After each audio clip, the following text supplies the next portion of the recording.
Avant de commencer l'épisode, je te propose d'écouter l'annonce d'un podcast dont je suis partenaire et que j'écoute régulièrement. Un début de lecture d'une nouvelle, d'un roman, puis un entretien avec son auteur. C'est le podcast de Première Page et vous pouvez retrouver tous ces épisodes, vous y abonner sur toutes-les-premières-pages.fr. Le Lloydcast,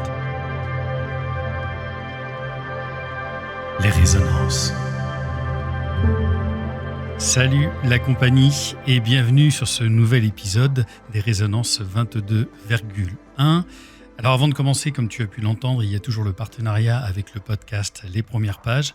Je te conseille vivement d'aller découvrir si ce n'est pas déjà fait, d'autant que je crois que ces jours-ci, très bientôt en tout cas, il va y avoir un nouvel épisode. Et puis je te remercie pour l'accueil que tu as fait à l'épisode 22 des Remarquables avec Eva Rami. Alors ça faisait longtemps que je n'avais pas fait un nouvel épisode de Remarquables et j'avais passé un super moment avec elle, je la remercie encore.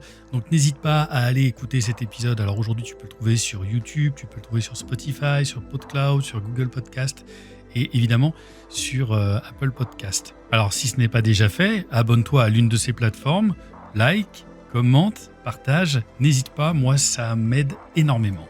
Aujourd'hui, j'avais envie de faire quelque chose d'un tout petit peu différent. Il y a des personnes que je suis via des blogs, et justement, c'est ça, j'avais envie de te faire découvrir un blog, le blog d'un ami. Son blog s'appelle Mot pour mot et vice-versa. Alors, il y a évidemment tout un jeu de mots là-dedans, je te mettrai le lien en description. Et c'est le blog d'un ami très cher à mon cœur qui s'appelle François Tessier. Alors, l'histoire que j'ai avec François, en deux mots, elle est assez rapide parce que dans les premières pièces que j'ai faites, et tout particulièrement Histoire d'âme, François, avec Olivier et Florence, dirigeait le Théâtre. Et je te parle d'une époque lointaine, quasiment au siècle dernier. D'ailleurs, on avait fait, je crois, l'audition en 1999, là-bas. Et le Théâtre est un endroit qui m'a vu naître. Mais je pense que j'y reviendrai plus tard. Au sein d'un remarquable. Et je me suis lié d'amitié donc avec François pour qui j'avais écrit une pièce qui s'appelle La coulée douce, qui est une de mes pièces qui a été le plus jouée, qui est encore jouée, qui a été jouée en Belgique, en Suisse aussi, évidemment pas mal de fois en France. Et il y avait eu toute une équipe que François avait réunie autour de lui et il avait mis en scène donc La coulée douce. Et puis avec une vie bien riche, François, aujourd'hui jeune et frais retraité, a décidé de se mettre à l'écriture et je trouve que ce qu'il écrit est très touchant. Et non seulement j'avais envie de te parler de lui, parce que c'est non seulement un chic type, mais un humain assez essentiel quand on le connaît.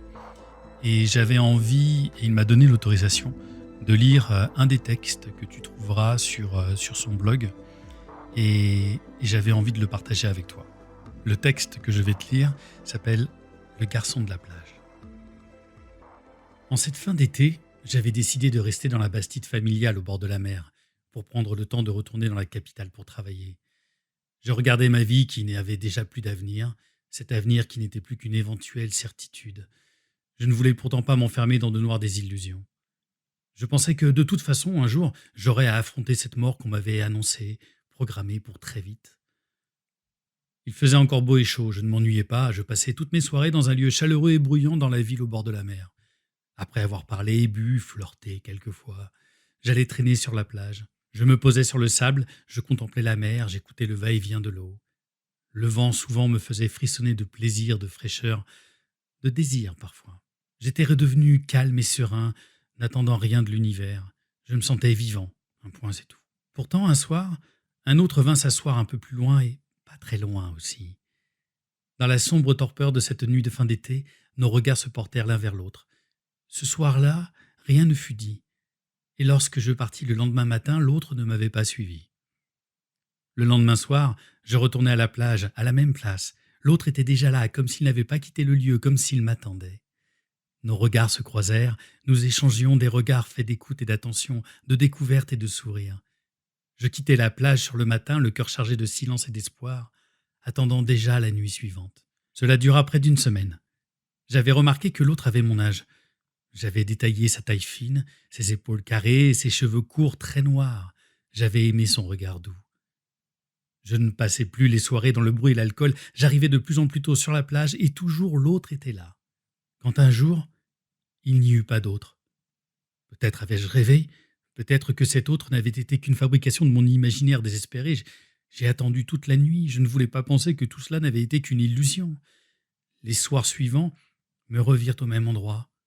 La plage était déserte.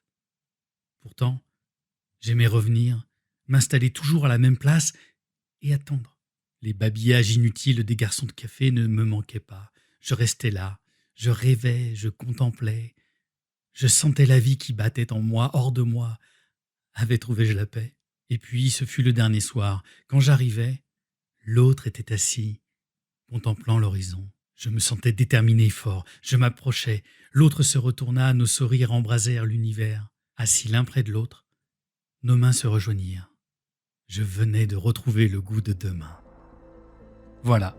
Si jamais ça t'a plu, n'hésite pas à aller voir le site de François. Je te mettrai donc le lien en description de cet épisode.